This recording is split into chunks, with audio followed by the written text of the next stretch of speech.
Hello Guardians, it is Ebontis, and basically I've read through this article about bringing challenge back to Destiny a couple of times, and I want to hopefully help you guys understand it, not worry about it, because I think what they're doing mostly is normalizing. If I see legend somewhere, I know what to expect across the board, and I think that's probably a good thing.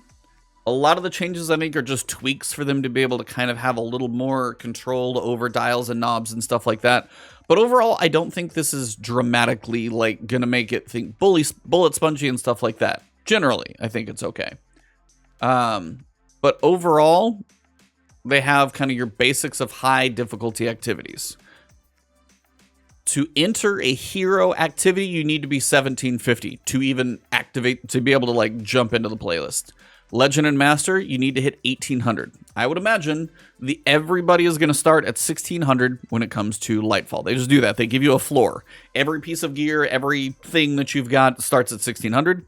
You go through the Legendary campaign or the regular campaign. Legendary, remember, will give you probably that boost of drops at the end, so you can just kind of be probably 1770 when you're done with the Legend campaign. And then as you work through doing Powerfuls and Pinnacles and stuff like that, you can hit up to 1800. And I would imagine the Pinnacle cap is just going to be 1810. Pretty standard.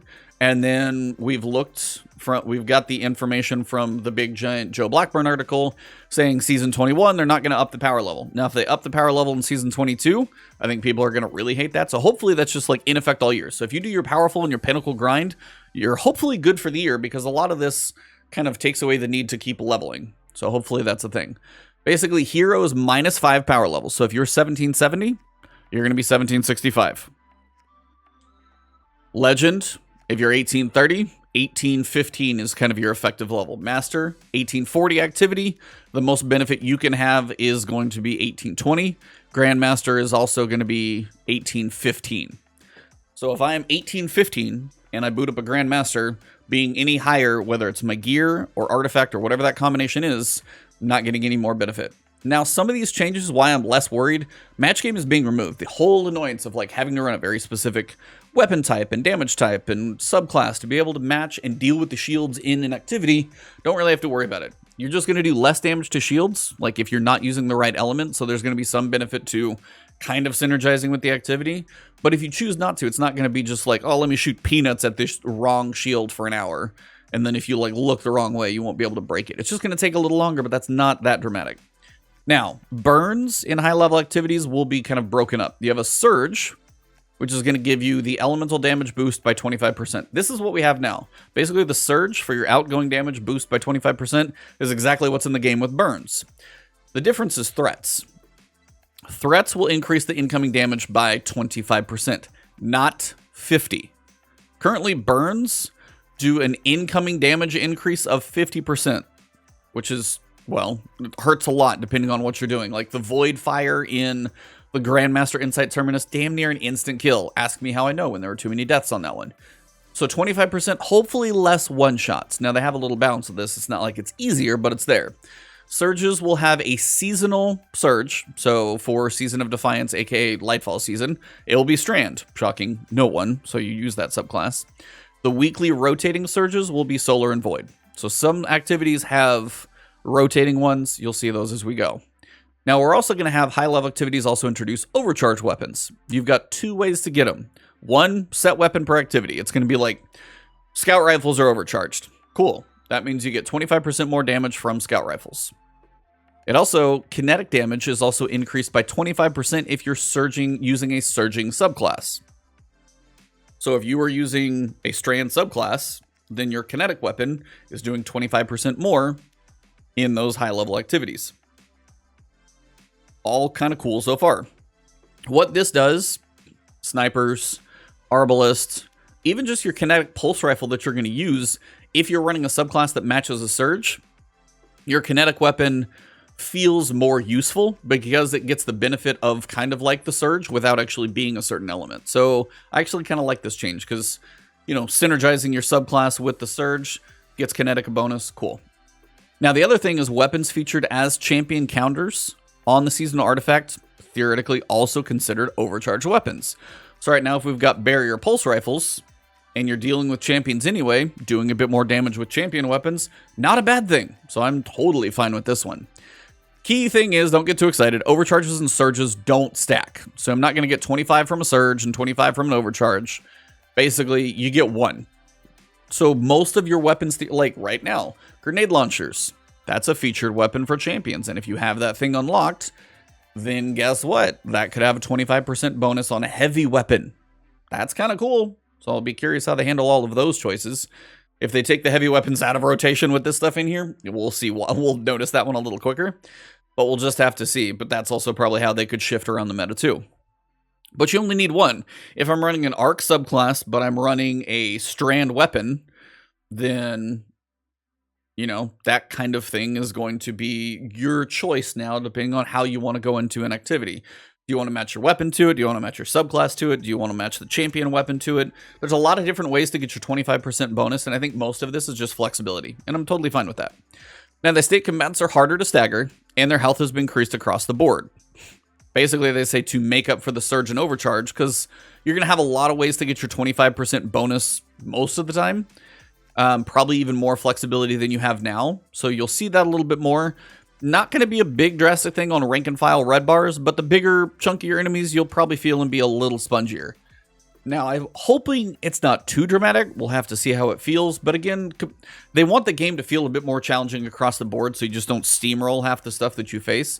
So you'll probably have to be a little bit more awake in Vanguard Ops, for example, than just sleeping through it, kind of the way Heist Battlegrounds is now. I'm just hoping, I mean, nobody wants to shoot a bullet sponge for an hour, and hopefully they've kind of tweaked the numbers correctly. So we'll have to see. But yeah, if you don't optimize for any overcharges or surges, could take you a little longer than you might like. What's not changing? Equipment is going to be locked on Legend or Master. Now, I am okay with Master and Grandmaster. Legend does not seem necessary, which takes me on my next thing. Matchmaking is still available on Hero, but closed on Legend. That is the one that pains me so much because we've done it before. There was a seasonal activity, either Solstice, like Strike Battleground, or Solstice Strikes, or Guardian Games, something that we've been in had Legend difficulty, but we had matchmaking, and guess what? There were some champions, and it ran just fine. I cannot imagine that was a massive pain point. So if you made matchmaking an option on Legend, they've already got the level cap in here. You have to hit 1800 before you can even try Legend. So I'm already basically near enough level where it's close enough. And then you can only be 1815 to really get all your benefits. So you're close. And then you turn off locked loadouts on Legend. I think that would be a double win because it gives solo players, you're playing in the weird hour of the night, your friend's on, you don't want to do LFG, whatever it may be, slightly more difficult. You're not getting into Ascendant Shard territory if they're worried about the economies, who knows. You can farm some prisms, though, with a little bit of matchmaking. If somebody's really struggling, you're like, hey, I know I can switch weapons pretty easily with Dim. Let me swap primary weapons so I can handle a couple champions. And, you know, we can make the Legend experience a little better. I feel like those two changes would probably be wins for everybody. So that is a hill I will die on in this video. Bungie, I don't know if you've ever watched one of my videos, but if you do, Legend should have matchmaking and turn off locked loadouts. You've got literally the level, like, you know, gate. You have to be 1800 to enter it in the first place. It is worth a try, just my opinion. Modifiers that affect enemies like Fire Pit and other things are going to be there. Fire Team Coordination, Shaft Togetherness is there. Champion availability is still the same. Grandmaster Revive limits, all that staying. Strike scoring is coming back. Lake of Shadows Arms Dealer, we know they're getting a refresh. Exodus Crash. No one's going to miss you, so you can go away until you get reworked, because please, that strike is not fun for anybody. Inverted Spire is just old. So you'll see less of Exodus Crash and Inverted Spire and Vanguard Ops. They will not be in the Nightfall rotation. And Lake of Shadows and Arms Dealer will not get steamrolled, because those just got reworked, so those actually I'm curious to see. Vanguard Ops playlist. Psyops Battlegrounds and Heist Battlegrounds are in Vanguard Ops. Vanguard Ops is power disabled. So basically it's probably going to feel like a 0 power equalizer. No big deal. One random surge, one weekly surge, one daily threat, and then one random modifier from their whole list of what they've got. Could be a whole bunch of anything, so who knows. Overall, you're not going to have a damage advantage over enemies. You're just basically going to be going straight in. So you might have to be a little more awake, but it's probably not a big deal. Vanguard Ops scoring is actually going to be a way to improve your Vanguard rank multiplier. So the better points you get, of which you're not going to probably hit 250k in Vanguard Ops, but if you do it in a Nightfall, I think what the idea is you get a 1x multiplier on Vanguard rank for low points. So that means the Vanguard rank that you would achieve, whether you've got a streak or not, pretty standard. If you have a really massive multiplier with a dramatic amount of points in like a Grandmaster Nightfall, for example, well, then theoretically you're actually going to get more Vanguard Strike rank. So ranking up your Vanguard playlist hopefully is going to be easier if I read this correctly. If they leave everything as is and this stuff is in effect, then yeah, it's going to go faster. Now, if they tweak things to where like, well, the normal multiplier that the average person gets is going to be 2.7. So we normalized what you get right now to be like a 2. I mean, if they do that type of stuff, yeah, it's, not all going to be for the greater. But if they don't touch the rank you get per strike and this only makes it better, cool. More Vanguard rank, more points, totally fine. Challenges are going to change. So you're going to have your Vanguard activities matching the surging subclass. Just pay attention to the subclass, whether it's the surge on the Nightfall or the weekly surge on the Vanguard ops. Got to run and complete the strikes.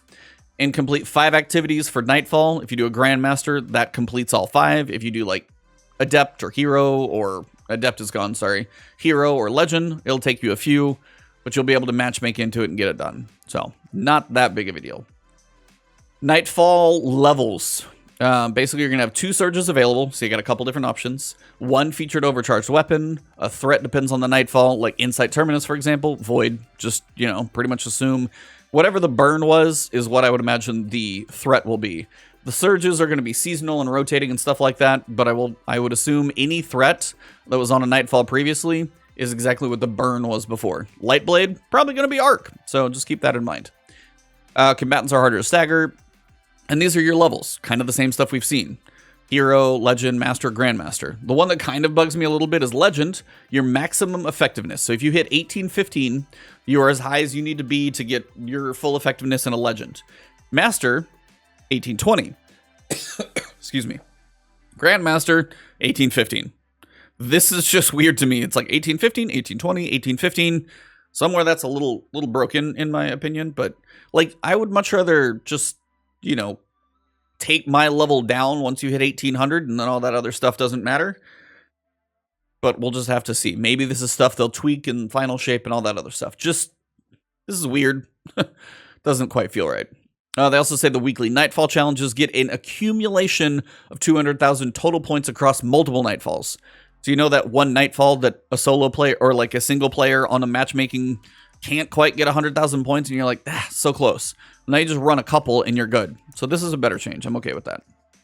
Raids and dungeons get the power delta treatment. So Master difficulty has an overcharge weapon. You have 2 surge options and no threat. Combatants also don't have increased health or stagger resistance. Now, that doesn't mean that all enemies aren't going to have more health and stuff across the board, but they're not making Master any crazier. And I think the way I read this, an overcharge weapon and 2 surges probably makes this a bit more manageable, I think, because these are benefits we did not have in Master. Take the Master Spire right now. There's no burn or bonus damage, and the fact that you can have weapons and surges to give you a bonus is either doing one of 2 things. Basically balancing what they have with regards to their current changes to enemy health, or it might make it slightly easier. We'll just have to see. They're probably not going to make Master easier because they say they want to find a challenge in there, so I imagine this is probably balancing the other side of the equation. Now, hopefully that doesn't force you too much into a certain loadout. We'll just have to see. I say no activity left behind, but of course not Gambit, so keep that in mind. There's way too many jokes that Gambit has just like not been mentioned at all. It's where it's just gonna like fall off the director and we won't even see it again. Who knows? Lost sectors, 1 overcharge weapon, 2 surges, threats that, match the shields or whatever, normal difficulty stuff. Now they say, well, they will be monitoring completion rates during season 20 to see if exotic engram drop rate needs to be adjusted.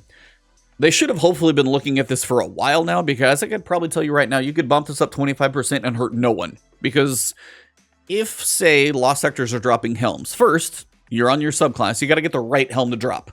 That's already 1 dice roll. And that's usually 1 out of, 8 or 10. Who knows how? 8, 10, 5, whatever it is. Say there's 6 or 7 helms for a Titan. I don't know the exact number, so give me a break. Then you got to hope you get a decent stat distribution.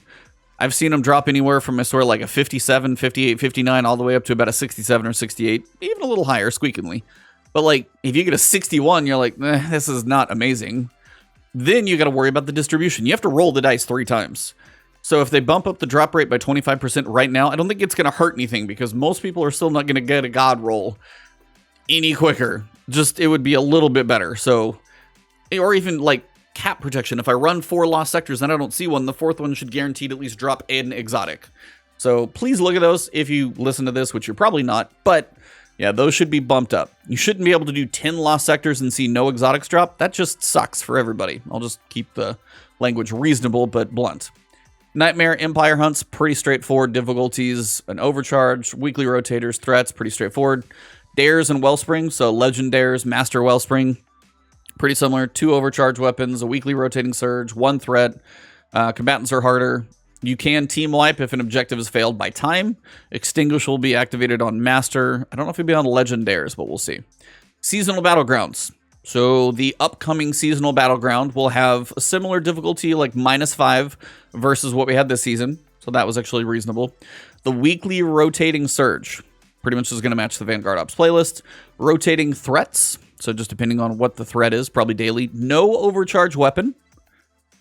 So you'll have the surge, but no overcharge weapons. And then combatants have reduced health and regular stagger resistance. So these two kind of balance each other out. So you don't have the 25% bonus, which basically means you can run this thing with whatever stuff you want. You'll have a random threat, you'll have a surge, but weapon-wise, you'll probably be able to run whatever you damn well please and be okay with it. And that's most of it. Generally, what I think they're trying to do is normalize the difficulty. 5, 10, 15, 25. This is pretty much just something to get used to. Leveling up in power level for an expansion, you do it once and hopefully we're good for the year. I'm okay with that as well. I think Legend should be open, and that is one opinion I definitely am strong on, but Legend should be open matchmaking, not locked loadouts, and just give it a shot. I see no reason not to do that. So that's just the last hill that I'm probably going to die on, but other than that, I think a lot of these changes will probably have you pay attention more. I don't think it's going to be overly difficult. I don't think there's going to be drastic. The surges, the overcharge weapons actually give you more flexibility because you don't have match game. You don't have specific shields to worry about. You've got multiple ways to get your 25% bonus, and then the threats are not as dramatic. So while the enemy may have a little bit more health, being as it's not 50% on the incoming damage, it's only 25%, they may take a little longer to kill, but hopefully we get a few less one-shots in certain places as well. That's my hope. Maybe I'm completely wrong. Maybe I'm misreading this, but between loadouts and our efficiency on everything, I think the game will still be challenging, but I don't think it's going to get worse. I think we're mostly seeing a change to more flexibility in how you attack an encounter and an activity, but still finding a way to present you a challenge just with more flexibility in the ways you attack it. Overall, I think a lot of this is good outside of the Legend stuff. I'm curious to get my hands on it and see how it feels. Of course, you guys know I'll be streaming the Legend campaign, solo, and all that fun stuff. So if you want to find me on Twitch, it's twitch.tv/Ebontis. You can find me on Twitter as well. Follow me over there for news and who knows whatever else I post. And then right here on YouTube. If you're new, hit the subscribe button, hit the alert bell. I've got more information coming to you. A countless number of videos to make for Lightfall because loadouts alone, I think, is the #1. So much to cover there, so stay tuned. And if you guys want to make sure you don't miss anything, hit the alert bell next to sub. That'll help my videos make it to you. Hopefully you guys have a good one. Get some sleep before Lightfall, and I will see everybody soon. Have a good one, and good luck next week.